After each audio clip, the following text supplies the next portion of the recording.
स्थगन प्रस्ताव तुम्ही मांडला,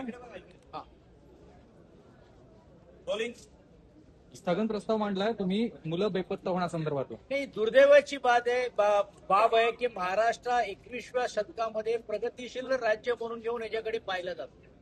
विभिन्न राज्यातले विभिन्न जिल्ह्यातली लोक ही महाराष्ट्रामध्ये येतात आणि विशेष करून मुंबई ही एक स्वप्ननगरी म्हणून घेऊन त्याच्याकडे पाहण्याचं काम होतोय. असं असताना देखील महाराष्ट्रामध्ये आणि विशेषतः मुंबईमध्ये गेल्या 36 दिवसामध्ये 82 मुलं आणि मुली हे दुर्दैवाने बेपत्ता झालेले. आणि हे मुंबईमध्येच नाहीये, सर्वसाधारणपणे राज्यामध्ये जर तुम्ही बघितलं असेल तर ज्या जिल्ह्यामध्ये तालुक्यामध्ये राज्याचे मुख्यमंत्री येतात त्या नागपूरमध्ये अशाच प्रकारे मुलं आणि मुलींचा एक रॅकेट आंतरराष्ट्रीय स्तरावरती पकडलं गेलं आणि तब्बल 2 लाख रुपयामध्ये हे मुलं आणि मुली विकले एका राजस्थानच्या कॉन्ट्रॅक्टरला गेलं किंवा दलाल करणाऱ्या माणसाला, आणि त्यांनी परदेशाशी लिंक असलेलं ह्याच्यातली एक यंत्रणा मिळाली. काल परवा विधानसभेमध्ये पण ठाणे जिल्ह्यामध्ये 132 मुलं बेपत्ता, शालेय मुलं बेपत्ता झाली अशी घटना घडली. त्यामध्ये 40-50 मुलं आणि मुली मिळाले, बाकीचे संपूर्ण रीतीने बेपत्ता आहे. अहिल्यानगर जिल्ह्यामध्ये सरासरी जर बघितलं तर रोज 6 मुली बेपत्ता होत आहेत, कारण 26 दिवसामध्ये 143 महिला मुलींचा थरारक पद्धतीने बेपत्ता होण्याची ही घटना होते. हे बेपत्ता असेच होत नाहीये, यामागे एक मोठी टोळी सक्रिय आहे की जे या मुलं आणि मुलींना मोठ्या प्रमाणावरती विकतायत.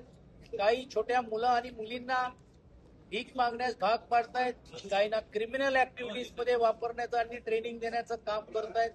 हे राज्यामध्ये आणि आंतरराष्ट्रीय स्तरावरती पण देखील ही टोळी सक्रिय झालेली आहे.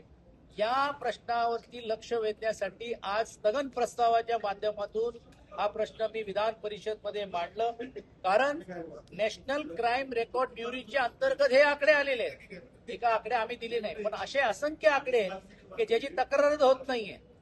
ग्रामीण भागामध्ये, दुर्गम भागामध्ये अशाही काही घटना समोर आलेल्या आहेत की ज्या मुलांना आणि मुलींना दत्तक घेण्याचं काम खोटे दस्तावेज तयार करून घेतले जातात आणि ते दत्तक न घेता त्याला मॉनिटर केलं पाहिजे, त्याला बघायला पाहिजे का ते सुखरूप आहेत की नाही, न बघता 6 महिन्यानंतर वर्षभरामध्ये अशी मुलं आणि मुली देखील या टोळ्यांना विकण्याचं काम चाललेलं आहे. याचा अर्थच असा आहे की या राज्यामध्ये आपले असली मुलं आणि मुली ही सुरक्षित आहेत की नाही.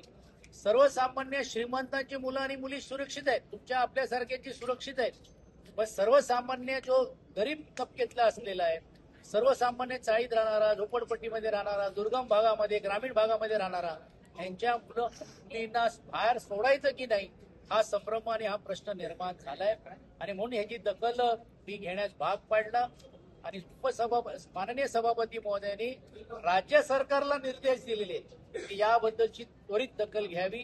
आणि त्याचा एक भाग म्हणून राज्य सरकारच्या वतीने आशिष शेलार यांनी हे शब्द दिले, गोरावर आश्वासित केलेले आहेत की या तातडीची बैठक घेऊन संबंधित पोलीस अधिकारी किंवा डीजींबरोबर ही बैठक लावण्यात होईल. कारण एका बाजूला पोलीस याबद्दलच्या जे मोठमोठे दावे करतायत, विशेषतः ऑपरेशन मुस्कानच्या माध्यमातून 4 मुलं भेटली किंवा बेपत्ता मुली झाली तर त्याला सोशल मीडियामध्ये हाईप करून स्वतःची थाप थोपटण्याचं काम केलं जातोय. परंतु आपण निवळ NCRBचे रिपोर्ट बघितलेत किंवा आकडे बघितले, त्यात खूप मोठ्या प्रमाणावरती तफावत दिसते. आणि म्हणून याची दखल घेण्यास आम्ही सरकारला भाग पाडला आणि त्याच्यातली एक बैठक पण लावण्याचं त्यांनी आश्वासित केलेलं आहे. पण हे जरी असेल तरी देखील या राज्यामध्ये मुलं आणि मुली ही दुर्दैवाने सुरक्षित नाहीये, अशातला प्रश्न देखील आज आम्ही स्थगनाच्या माध्यमातून मांडण्याचं काम आम्ही केलेलं आहे. या घटना देखील राज ठाकरेंनी या संदर्भात आज मुख्यमंत्र्यांना पत्र लिहिलंय आणि गृहराज्यमंत्री योगेश कदम म्हणतायत की यामध्ये जवळपास 90 ते 95% मुलं आम्ही शोधून काढलेत आणि जी बाकी आहेत त्यांचं देखील काम सध्या सुरू आहे. हे गेल्या 2 दिवसापासून माझा स्थगन प्रलंबित होता.